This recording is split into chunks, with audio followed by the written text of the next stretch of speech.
ನಮಸ್ಕಾರ, ನಾನು Basavaraj sir. Kannada active teacher YouTube ಚಾನಲ್ಗೆ ತಮ್ಮೆಲ್ಲರಿಗೂ ಸ್ವಾಗತ. 5, 6 ಮತ್ತು 7ನೇ ತರಗತಿ ವಿದ್ಯಾರ್ಥಿಗಳಿಗಾಗಿ ಇಂಗ್ಲೀಷ್ ಗ್ರಾಮರ್ದಲ್ಲಿಯ ನೇಮ್ ಆಫ್ ದ ಟೆನ್ಸ್ ಅಂದರೆ ಕಾಲಗಳು. ಈ ಕಾಲಗಳ ಬಗ್ಗೆ ಇವತ್ತು ಈ ವಿಡಿಯೋದ ಮುಖಾಂತರ ತಮ್ಮೆಲ್ಲರಿಗೂ ತಿಳಿಸಿಕೊಡ್ತಾ ಇದ್ದೀನಿ. ಕನ್ನಡದಲ್ಲಿ ತಾವು ಈಗಾಗಲೇ ಕಾಲಗಳ ಬಗ್ಗೆ ಅಭ್ಯಾಸ ಮಾಡಿದ್ದೀರಿ ಅನ್ಕೋತೀನಿ. ಕನ್ನಡದಲ್ಲಿ ಹೇಳಬೇಕಾದ್ರೆ ವರ್ತಮಾನ ಕಾಲ, ಭೂತಕಾಲ, ಭವಿಷ್ಯಕಾಲ ಅಂತೇಳಿ 3 ಪ್ರಕಾರಗಳಿವೆ. ಅದೇ ತರಹ ಇಂಗ್ಲೀಷ್ನಲ್ಲೂ ಕೂಡ 3 ಪ್ರಕಾರಗಳಿವೆ. ಇಂಗ್ಲೀಷ್ನಲ್ಲಿ ಒಟ್ಟು ಮುಖ್ಯ ಕಾಲಗಳು 3: ಪ್ರೆಸೆಂಟ್ ಟೆನ್ಸ್, ಪಾಸ್ಟ್ ಟೆನ್ಸ್ ಮತ್ತು ಫ್ಯೂಚರ್ ಟೆನ್ಸ್ ಅಂತೇಳಿ. ಪ್ರತಿಯೊಂದು ಕಾಲದಲ್ಲಿ 4 ಉಪಪ್ರಕಾರಗಳಿವೆ. ಪ್ರೆಸೆಂಟ್ ಟೆನ್ಸ್ದಲ್ಲೂ ಕೂಡ 4, ಪಾಸ್ಟ್ ಟೆನ್ಸ್ದಲ್ಲಿ ಕೂಡ 4, ಫ್ಯೂಚರ್ ಟೆನ್ಸ್ದಲ್ಲಿ ಕೂಡ 4. ಒಟ್ಟು 12 ಕಾಲಗಳ ಬಗ್ಗೆ ಇವತ್ತು ನಾನು ತಮ್ಮೆಲ್ಲರಿಗೂ ತಿಳಿಸಿಕೊಡ್ತಾ ಇದ್ದೀನಿ. 5, 6 ಮತ್ತು 7ನೇ ತರಗತಿ ವಿದ್ಯಾರ್ಥಿಗಳು 12 ಟೆನ್ಸ್ಗಳನ್ನು 5 ನಿಮಿಷದಲ್ಲಿ ಪಾಠ ಮಾಡಿ ಹೇಳ್ಬೋದು.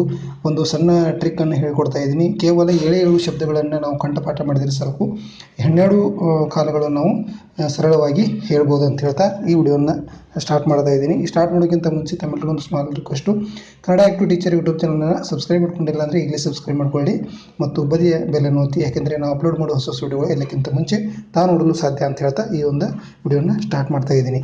ಮೊಟ್ಟ ಮೊದಲಿಗೆ ಇಂಗ್ಲೀಷ್ ಗ್ರಾಮರ್ದಲ್ಲಿಯ ನೇಮ್ ಆಫ್ ದ ಟೆನ್ಸ್. ಇದರಲ್ಲಿ 3 ಮುಖ್ಯ ಪ್ರಕಾರಗಳಿವೆ. 1ನೇ ಪ್ರಕಾರವನ್ನು ನಾವು ಇವಾಗ ನೋಡೋಣ. 1ನೇ ಪ್ರಕಾರ ಪ್ರೆಸೆಂಟ್ ಟೆನ್ಸ್. ಪ್ರೆಸೆಂಟ್ ಟೆನ್ಸ್ ಅಂದರೆ ವರ್ತಮಾನ ಕಾಲ. 2ನೇ ಪ್ರಕಾರ ಪಾಸ್ಟ್ ಟೆನ್ಸ್. ಪಾಸ್ಟ್ ಟೆನ್ಸ್ ಅಂದರೆ ಭೂತಕಾಲ.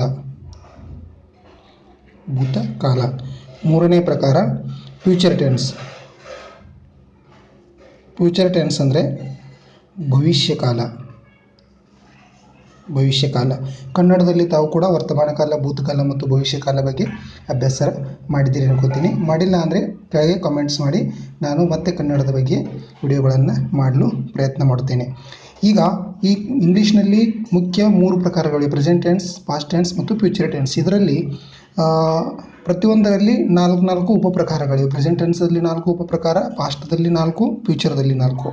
ಇದಕ್ಕಿಂತ ಮುಂಚೆ ನಾವು ಈ 12 ಕಾಲಗಳನ್ನು ಹೇಗೆ ನೆನಪಿನಲ್ಲಿಟ್ಕೊಳ್ಳೋದು ಮತ್ತು ಹೇಗೆ ಸರಳವಾಗಿ ನಾವು ಕಂಠಪಾಠ ಮಾಡೋದು ಅನ್ನೋದ್ರ ಬಗ್ಗೆ ಒಂದು ಸಣ್ಣ ಟ್ರಿಕ್ ಹೇಳ್ತೀನಿ. ಕೇವಲ ನಾವು 7 ಶಬ್ದಗಳನ್ನು ನಾವು ಕಂಠಪಾಠ ಮಾಡಿದರೆ ಸಾಕು, ವಿದ್ಯಾರ್ಥಿಗಳು ಕಂಠಪಾಠ ಮಾಡಿದರೆ ಸಾಕು, ಆಟೋಮೆಟಿಕ್ಕಾಗಿ ನಾವು 12 ಕಾಲಗಳನ್ನು ನಾವು ಸರಳವಾಗಿ ಹೇಳ್ಬೋದು. 1ನೇ ಶಬ್ದ ಹೇಳ್ತೀನಿ, ಸಿಂಪಲ್. 1ನೇ ಶಬ್ದ ಸಿಂಪಲ್ಲು. 2ನೇದ್ದು ಪ್ರೆಸೆಂಟು. 3ನೇದ್ದು ಟೆನ್ಸು. 4ನೇದ್ದು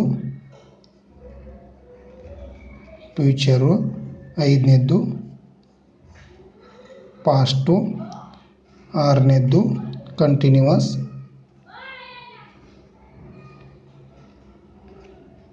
7ನೇದ್ದು ಪರ್ಫೆಕ್ಟ್. ಈ 7 ಶಬ್ದಗಳನ್ನು ವಿದ್ಯಾರ್ಥಿಗಳು ಕಂಠಪಾಠ ಮಾಡಿದರೆ ಸಾಕು 12 ಕಾಲಗಳ ಬಗ್ಗೆ ಸರಳವಾಗಿ ಅವರು ಉತ್ತರಿಸಲು ಸಾಧ್ಯ. 1ನೇದು simple, present, tense, future, past, continuous, perfect. ಈ 7 ಶಬ್ದಗಳನ್ನು ಪಾಠ ಮಾಡಿದರೆ ಸಾಕು 12 ಕಾಲಗಳಲ್ಲಿ ಇವೇ ಶಬ್ದಗಳು ಬರುತ್ತವೆ. ಈಗ ನಾವು ಮೊಟ್ಟ ಮೊದಲು ಏನು ಮಾಡಬೇಕಾಗಿದ್ದು, ಈ ಪ್ರೆಸೆಂಟ್ ಟೆನ್ಸ್ನಲ್ಲಿ 4 ಯಾವ ಕಾಲಗಳಿವೆ, ಪಾಸ್ಟ್ ಟೆನ್ಸ್ದಲ್ಲಿ 4 ಯಾವ ಕಾಲಗಳಿವೆ, ಫ್ಯೂಚರ್ ಟೆನ್ಸ್ದಲ್ಲಿ 4 ಯಾವ ಕಾಲಗಳಿವೆ ಎಂಬುದರ ಬಗ್ಗೆ ನಾವು ಇವಾಗ ನೋಡೋಣ. 1ನೇ ಕ್ರಮಾಂಕದ್ದು ಪ್ರೆಸೆಂಟ್ ಟೆನ್ಸನ್ನು ನಾನು ತೆಗೆದುಕೊಳ್ತೀನಿ.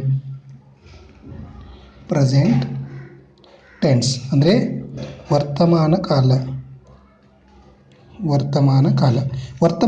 ಅಂದರೆ ಏನು? ಇವಾಗ ನಾನು ಅಭ್ಯಾಸವನ್ನು ಹೇಳ್ತಾ ಇದ್ದೀನಿ, ತಾವು ಕೇಳ್ತಾ ಇದ್ದೀರಿ, ಇದು ವರ್ತಮಾನ ಕಾಲ, ಹೌದಾ? ಈ ನಿನ್ನೆ ಅಭ್ಯಾಸವನ್ನು ಹೇಳಿದ್ದೆ ಅಂದರೆ ಅದು ಭೂತಕಾಲ. ನಾಳೆ ಅಭ್ಯಾಸ ಹೇಳುವವನಿದ್ದೇನೆ, ಅದು ಭವಿಷ್ಯಕಾಲ.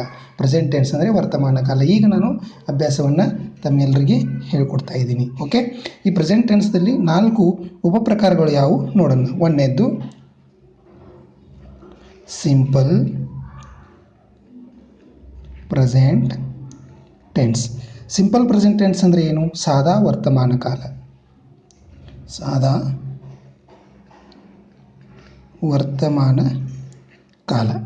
2ನೇದ್ದು ಪ್ರೆಸೆಂಟ್ ಕಂಟಿನ್ಯೂಯಸ್ ಟೆನ್ಸ್.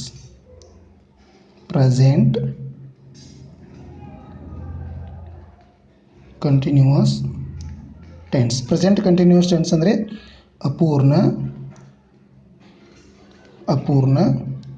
ವರ್ತಮಾನ ಕಾಲ.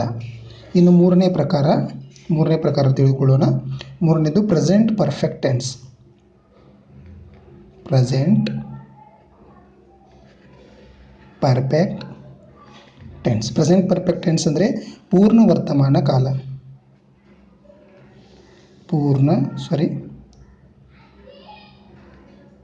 ವರ್ತಮಾನ ಕಾಲ. ಇನ್ನು ನಾಲ್ಕನೇ ಪ್ರಕಾರ present perfect continuous tense. Present perfect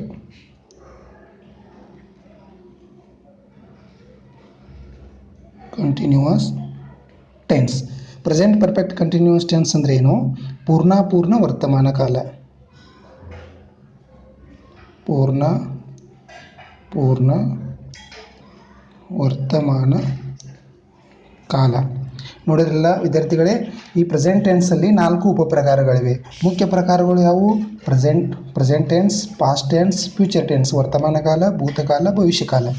ಈಗ ಪ್ರೆಸೆಂಟ್ ಟೆನ್ಸಲ್ಲಿ ಅಂದರೆ ವರ್ತಮಾನ ಕಾಲದಲ್ಲಿ 4 ಪ್ರಕಾರಗಳಿವೆ. ಇವು ಪ್ರೆಸೆಂಟ್ ಟೆನ್ಸ್ದಲ್ಲಿ ಇವು 4 ಪ್ರಕಾರಗಳು: simple present tense, present continuous tense, present perfect tense, present perfect continuous tense. ಹೀಗೆ ಈಗ ಪಾಸ್ಟ್ ಟೆನ್ಸ್ದಲ್ಲೂ ಕೂಡ 4 ಪ್ರಕಾರಗಳಿವೆ. ಫ್ಯೂಚರ್ ಟೆನ್ಸ್ದಲ್ಲೂ ಕೂಡ 4 ಪ್ರಕಾರಗಳಿವೆ. ಅವು ಈಗ ನೋಡೋಣ. ಅವುಗಳನ್ನು ಇವಾಗ ನೋಡೋಣ. ಎರಡನೇ ಕ್ರಮಾಂಕದಲ್ಲಿ ಬರುತ್ತೆ ಪಾಸ್ಟ್ ಟೆನ್ಸು. ಪಾಸ್ಟ್ ಟೆನ್ಸ್ ಅಂದರೆ ಏನು? ಭೂತಕಾಲ. ಈ ಭೂತಕಾಲದಲ್ಲೂ ಕೂಡ 4 ಪ್ರಕಾರಗಳಿವೆ. ಪ್ರತಿಯೊಂದು ಪ್ರಕಾರದ ಬಗ್ಗೆ ಅಭ್ಯಾಸವನ್ನು ಮಾಡುವರಿದ್ದೇವೆ. Simple past tense. ಸ್ನೇಹಿತರೆ, ಇಲ್ಲಿ ನೋಡಿ, ಪಾಸ್ಟ್ ಟೆನ್ಸ್ದಲ್ಲಿ ಸಿಂಪಲ್ ಪಾಸ್ಟ್ ಟೆನ್ಸ್ ಅಂತ ಬರೆದಿದ್ದೀನಿ. ಇಲ್ಲಿ ಪ್ರೆಸೆಂಟ್ ಟೆನ್ಸ್ದಲ್ಲಿ ಸಿಂಪಲ್ ಪ್ರೆಸೆಂಟ್ ಟೆನ್ಸ್ ಅಂತ ಬರೆದಿದ್ದೀನಿ. ಕೇವಲ ಕೆಲವೊಂದು ಅಕ್ಷರಗಳನ್ನು, ಕೆಲವೊಂದು ಶಬ್ದಗಳನ್ನು ಮಾತ್ರ ನಾವು ಚೇಂಜ್ ಮಾಡಬೇಕಾಗಿದೆ ಇಲ್ಲಿ. ಅದಕ್ಕೆ ನಾನು ಹೇಳಿದ್ದೀನಿ, ಇಲ್ಲಿ ಈ 7 ಶಬ್ದಗಳನ್ನು ತಾವು ಪರ್ಫೆಕ್ಟಾಗಿ ಅಭ್ಯಾಸ ಮಾಡಿದರೆ ಈ ಎಲ್ಲ 12 ಕಾಲಗಳ ಬಗ್ಗೆ ನಾವು ತಿಳಿದುಕೊಳ್ಬೋದು. ಎರಡನೇ ಕ್ರಮಾಂಕದ್ದು ಪಾಸ್ಟ್ ಕಂಟಿನ್ಯೂಸ್ ಟೆನ್ಸ್. ಮೂರನೇ ಪ್ರಕಾರ ಪಾಸ್ಟ್ ಪರ್ಫೆಕ್ಟ್ ಟೆನ್ಸ್. ನಾಲ್ಕನೇ ಪ್ರಕಾರ ಪಾಸ್ಟ್ ಪರ್ಫೆಕ್ಟ್ ಕಂಟಿನ್ಯೂಸ್ ಟೆನ್ಸ್. ತಾವು ಗಮನಿಸಬೇಕಿಲ್ಲಿ simple past tense, past continuous tense. ಇಲ್ಲಿ ನೋಡಿ ಸಿಂಪಲ್ ಪ್ರೆಸೆಂಟ್ ಟೆನ್ಸ್, ಇದು ಪ್ರೆಸೆಂಟ್ ಇದೆಯಲ್ಲ, simple present tense, present continuous tense, present perfect tense, present perfect continuous tense ತೊಗೊಂಡಿದ್ದೀನಿ. ಆದರೆ ಇಲ್ಲಿ simple past tense, past continuous tense, past perfect tense, past perfect continuous tense. ಹೌದಲ್ಲ, ಈಗ ನಿಮಗೆ ತಿಳಿದಿರ್ಬೋದು.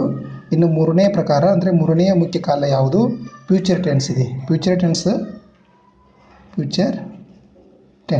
ಟೆನ್ಸ್ ಅಂದರೆ ಏನು? ಭವಿಷ್ಯಕಾಲ. ಈ ಭವಿಷ್ಯಕಾಲದಲ್ಲಿಯೂ ಕೂಡ 4 ಪ್ರಕಾರಗಳಿವೆ. ಒಂದೊಂದು ಪ್ರಕಾರಗಳ ಬಗ್ಗೆ ನಾವು ನೋಡೋಣ. Simple future tense.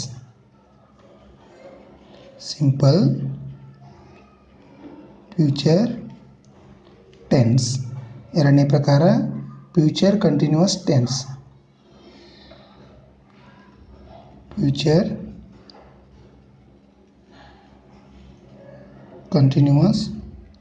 ಟೆನ್ಸ್. ಮೂರನೇ ಪ್ರಕಾರ ಫ್ಯೂಚರ್ ಪರ್ಫೆಕ್ಟ್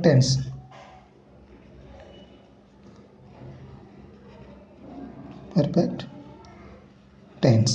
ನಾಲ್ಕನೇ ಪ್ರಕಾರ ಫ್ಯೂಚರ್ ಪರ್ಫೆಕ್ಟ್ ಕಂಟಿನ್ಯೂಸ್ ಟೆನ್ಸ್.